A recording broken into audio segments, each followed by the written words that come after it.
telling someone to speak English. You may have filmed some of this interaction with the mayor. Yeah, filming the interaction. Because if you do, that would be really handy for us. But apparently during some conversations between yourself, apparently you have alleged, we weren't here, so I don't know you've said it, but you've alleged to say, speak English. Or was that effect? Speak clearly. Speak clearly. No, the gentleman's partially deaf. Yeah, he can speak clearly. Yeah. So I couldn't even hear him. No, and that's fine, and that's why we've just come to speak, because potentially someone could perceive that as a hate crime.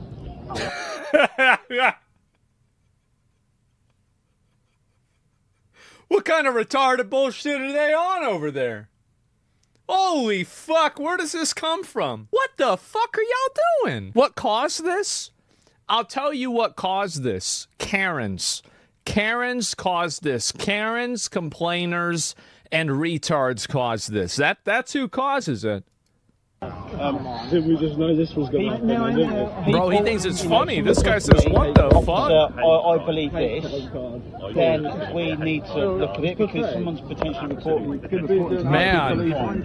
Man, I sure hope nothing bad ever comes of this. I sure hope that the citizens don't go and do the obvious fucking thing that everybody knows they're gonna do, and everything's gonna be worse for everyone because of it. This is insane. It's fucking crazy that this is even happening.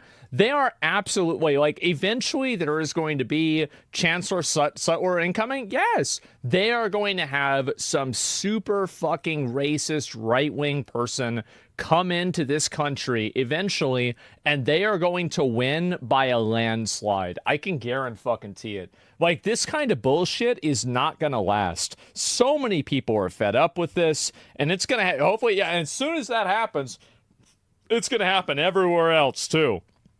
And so, can't wait to see it. I can. It's gonna be bad. Like, the problem is that it's bad that would happen, but the reason why it's going to happen is because any reasonable conversation about this has been shut down.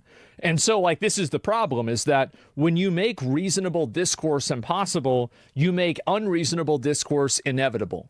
And so what's going to happen is that these people that are, like, getting charged with this shit and getting in trouble with this shit, these people are going to get radicalized. This is a radicalization moment for a lot of them. And when it happens, guess what? They're not going to be sorry at all. The truth can't be kept. Yeah, eventually people are going to lose their minds about this, and they're going to get really fucking upset. So, yeah, you can't just let it happen. Well, it won't just happen. That's the problem. And people are going to get really fucking pissed. And I bet they already are, to be honest with you. Yeah, it's all fun and games until they organize. Yeah, these people absolutely will organize. And when they do, they will do it with a degree of resentment that will shock you.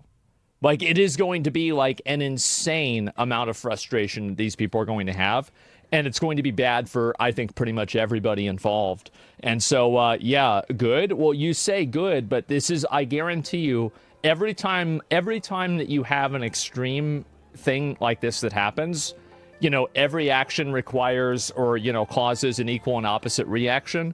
It's just going to be stupid in the other direction, right? It's not like, you know, they're going to vote for somebody and then everybody's going to be smart again. And it's going to be like, you know, the new coolest guy in the UK is Isaac Newton again. That's not what's going to happen. It's just going to be a new brand of bullshit. And so I find it to be very frustrating. I do. You asked for one Hitler, you're going to have 10 of them? Okay, all right. Let's go ahead and stop you right there.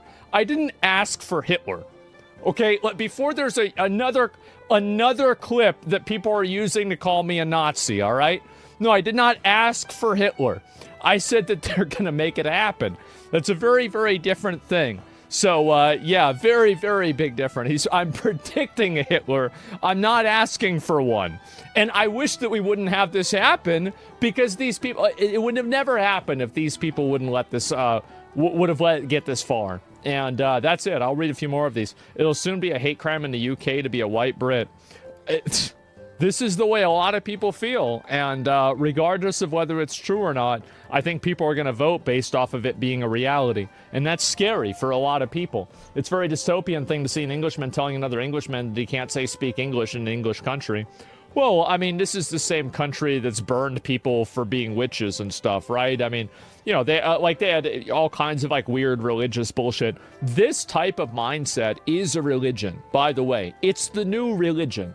So all of this type of thinking, etc., this has replaced religion in its entirety. So now everything that people used to attribute to religion, they now go back and attribute to this ideology. The ideology can't be questioned. The people who are acting in favor of the ideology, all of their actions are proactively and retroactively justified because they're doing it against, you know, I guess non-believers, basically.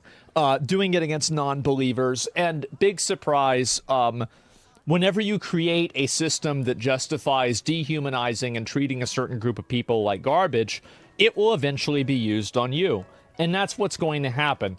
And I think that's unfortunately the reality that we're coming into pretty soon. America burnt witches, though? Oh, yeah, we used to love doing that. And I think that we'll probably do it again, but we're just that's on cooldown. Basically, like, the more that you understand that censorship Karen rhetoric is the exact same as religious censorship, everything else makes perfect sense. So, for example, a lot of the arguments and a lot of the emotional appeals that are used in order to make people do things today are effectively secularized versions of religious arguments that were used in the 90s and the 2000s. And you're just seeing like a new version of them now, right? I was thinking why they talk just like religious people. Well, the reason why, okay, so I'll explain why. Basically, the reason is because a lot of people need to have a religion in their life. I think that there's a lot of just human beings that need like an ordering principle that decides and helps them understand and process the world, right? And whether this is a religious ideology, whether this is like some extreme political ideology, I feel like if you look at like human history, you'll always find that people tend to gravitate towards, and the ideologies that are like the most pervasive throughout history are the ones that are all-encompassing, oftentimes even transcending life, that allow somebody to order their life and understand it. And so what happens is that when people, like, because of the decline of religion and like Western culture now is seeing like a much more of like a revival of religion. Like, you're seeing a lot more people go to church. You're seeing people that are like more positive about Jesus. And, you know, if you compare this, especially online, if you compare this to, you know, 2012, 2008, right? It was very, very different dynamic, right? Jesus is king. Yeah, I hear this all the time now. And I think that like some of the reasons why, like, I'm going to be honest, like one of the really big reasons why is that it's a cultural thing. And I think religion and culture are like very much intertwined.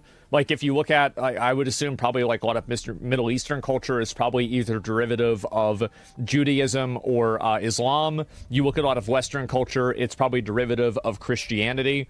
And you probably look at, you know, Indian culture, it's probably derivative of, you know, Hinduism. That's just the way it is, right? Of course. And so anyway, when you have a decline of religion, people, it's not like everybody just decides to open their third eye and see the truth and the reality of the world. No, they just look for another book that they can have tell them the answer to everything in their life.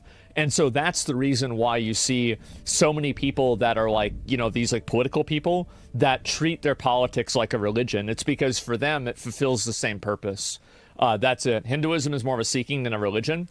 Well, I don't want to get into details, but what I'm saying is that their belief system, whatever that belief system, is probably intermingled with their laws and like their core culture.